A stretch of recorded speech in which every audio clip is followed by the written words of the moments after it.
আসসালামু আলাইকুম। Advance English therapy YouTube channel অথবা ফেসবুক পেজে আপনাকে সুস্বাগতম। সো আজকে আমরা কথা বলবো how to speak in English. ইংলিশে আপনি কিভাবে কথা বলুন। আরে ভাই, এত ভয় পান কেন?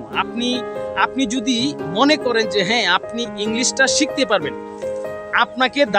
আপনাকে দিয়ে ইংলিশটা শেখা হবে। সো অবশ্যই এটা পসিবল যে আপনি ইংলিশে কথা বলতে পারবেন। সো তার জন্য মূলত কি দরকার? আপনার দরকার হচ্ছে সামান্য একটু গাইডলাইন।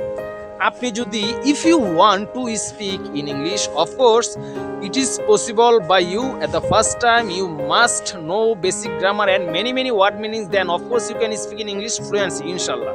So আপনাকে আমি বলবো, আপনি যদি ইংলিশে কথা বলতে চান অবশ্যই এটা আপনাকে দেওয়া সম্ভব, বাট আপনার একটু গাইডলাইন দরকার।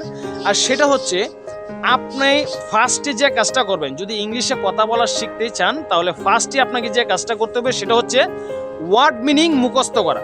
So how to memorise word meanings, এটা আমি এখন বিশ্লেষণ সহকারে আপনাকে বুঝিয়ে দিব যে আপনি কিভাবে ওয়ার্ড মিনিং মুখস্থ করবেন। সো ওয়ার্ড মিনিং মুখস্থ করার অনেক কৌশল আছে। আমি যেভাবে শিখেছি ইংলিশ, আমি যেভাবে স্পোকেন ইংলিশ শিখেছি সেটা সম্পূর্ণ আমার কৃতিত্ব হচ্ছে আমি নিজেই। মানে আমি তেমনভাবে কোনো প্রতিষ্ঠানে ভর্তিও হই নাই, কারো কাছে যাইয়া শিখি নাই, মানে নিজের চেষ্টা দিয়ে মূলত স্পোকেন ইংলিশ আমি শিখেছি এবং আমি আজকে ইংলিশে কথা বলতে পারি। সো আপনি ওয়ার্ড মিনিং মুখস্থ করবেন। এই ওয়ার্ড মিনিং মুখস্থ করার টেকনিক অনেকেই অনেকটাই অবলম্বন করে। তো আমি আপনাকে বলবো, আপনি একটা খাতা কিনুন আর একটা কলম কিনুন। এই খাতা কলম দিয়ে আপনি প্রতিদিন 5 থেকে 10টা ওয়ার্ড মিনিং আপনি মুখস্থ করার চেষ্টা করুন, এবং যে 10টা ওয়ার্ড মিনিং আপনি মুখস্থ করবেন ওই 10টা ওয়ার্ড মিনিং আপনি কি করবেন, খাতায় লিখেন। খাতায় লিখার পরে আপনি যেখানে যান, আপনি বাথরুমে গেলে ওটা নিয়ে যাবেন, কাগজটা ছিঁড়ে নিয়ে যাবেন, এবং যদি ঘুরতে যান এই কাগজটা এখান থেকে ছিঁড়ে নিয়ে যাবেন। যে 10টা ওয়ার্ড মিনিং আপনি খাতায় লেখছেন, পাতার মধ্যে লেখছেন, ওই পাতাটা আপনি ছিঁড়ে ফেলেন।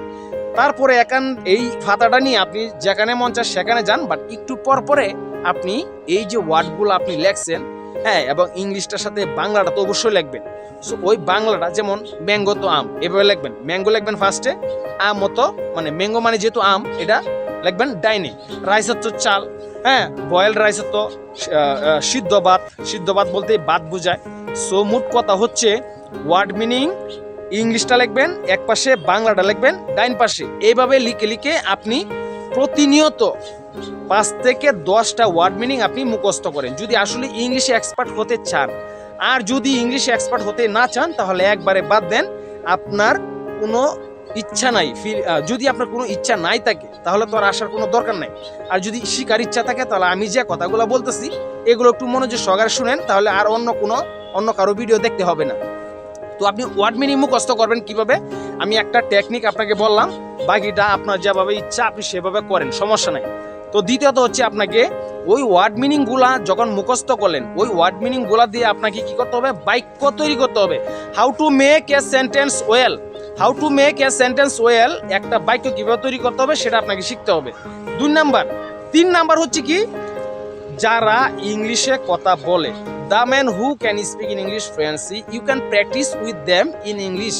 It may be messaging or spoken, সেটা স্পোকেনও হইতে পারে বা মেসেজ করেও হইতে পারে। যারা ইংলিশে কথা বলে তাদের সাথে আপনি কি করবেন, ইংলিশে প্র্যাকটিস করেন।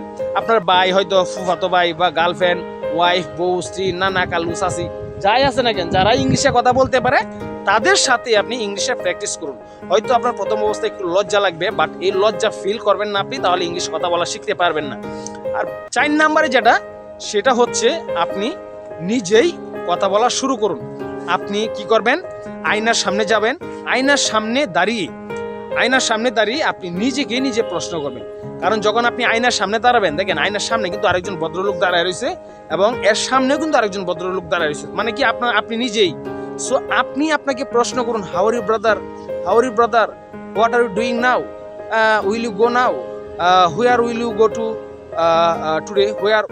টু টুডে, আপনি আজকে কোথাও যাবেন, মানে যা মন চায় সেরকমই প্রশ্ন করুন আপনাকে। দেখবেন এইভাবেই মূলত আপনার স্পোকেনের যে সমস্যা সেগুলা কেটে যাবে, এবং আপনি ভবিষ্যতে ভালো ইংলিশে কথা বলতে পারবেন। সে আশা নিয়ে আজকের ভিডিও এখানেই শেষ করলাম। আসসালামু আলাইকুম।